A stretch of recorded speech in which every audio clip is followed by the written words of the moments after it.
Përshëndetje të gjithëve dhe mirë se erdhët në kuzhinën e Rajanës. Sot do të përgatisim së bashku një supë të thjeshtë me kos dhe mish. Po e sjell këtë recetë si ide që mund ta përgatisni për iftar, duke qenë se kemi hyrë në muajin e madhërisëm të Ramazanit, prandaj dua t'ju uroj të gjithëve agjërim të lehtë dhe të pranuar, paqja dhe begatia mbi zotërofshin në familjet tuaja. Supa që do të përgatisim sot është një supë shumë e thjeshtë, përgatitet për fare pak minuta dhe me pak përbërës, por në fund fare shijon shumë.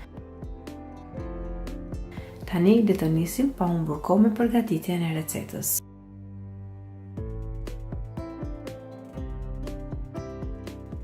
Në fillim, në një tigan ku kemi hedhur një lugë gjelle me gjalp, do të skuqim mishin. Në këtë rast, unë kam përdorur mish qingji, mund të përdorni edhe mish pule ose mish të lloj tjetër.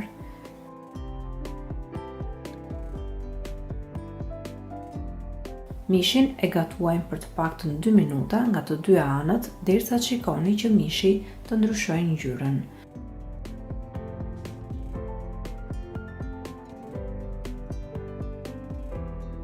Në këtë pikë, në tenxhere do të shtojmë edhe ujin dhe mishin do ta lëmë që të zjejë.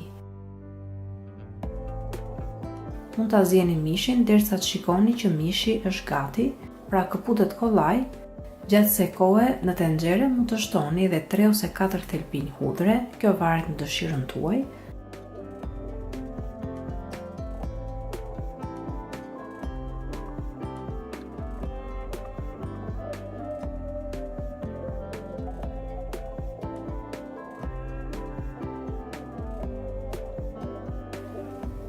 Dhe kur mishin e keni pothuajse gati, tani tek tenxheria ku keni mishin, do të shtoni edhe 2 lugë gjelle me miell të tretura në një gotë me ujë. Dhe tani gjellën do ta lëmë që të marrë val për të paktën 10 minuta në zjarr mesatar, dhe ndërkohë që mielli zjen, ne do të përgatisim edhe kosin. Në fillim, në një tas un kam shtuar një të verdh feze, dhe do të shtoj më pas edhe një tas me kos dhe përbërësit i trazoni mirë. Mos harroni që të shtoni edhe lëng limoni sipas shijeve tuaja. Pasi të përftoni një masë homogjene, tani kosin e lini gati për t'ia hedhur gjellës.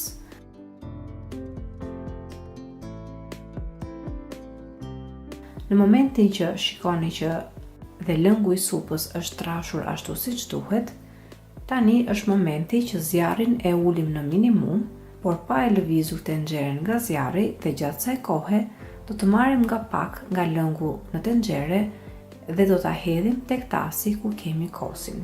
Kjo bëhet në mënyrë që kur ta shtojmë kosin tek tenxheria, kosi të mos na pritet. Duke e shtuar lëngun nga tenxheria dhe duke e trazuar kosin që kemi në tas, derisa të bëhet një masë homogjene.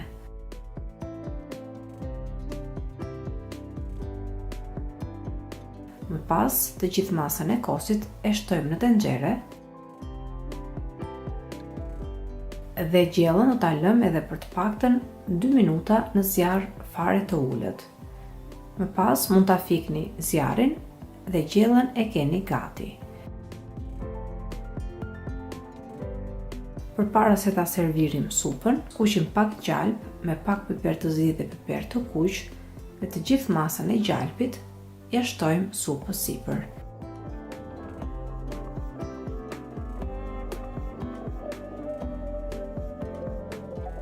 Dhe tani supën e keni gati për ta servirur për familjen tuaj.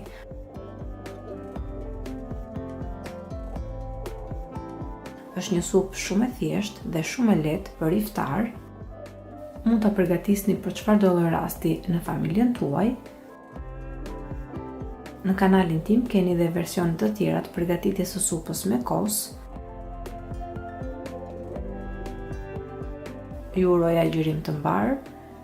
Shpresoj shumë që kjo recetë t'ju ketë pëlqyer dhe nëse po, mos hezitoni të jepni asaj një like, si dhe ta shpërndani me miqtë dhe familjarët tuaj në rrjetet sociale.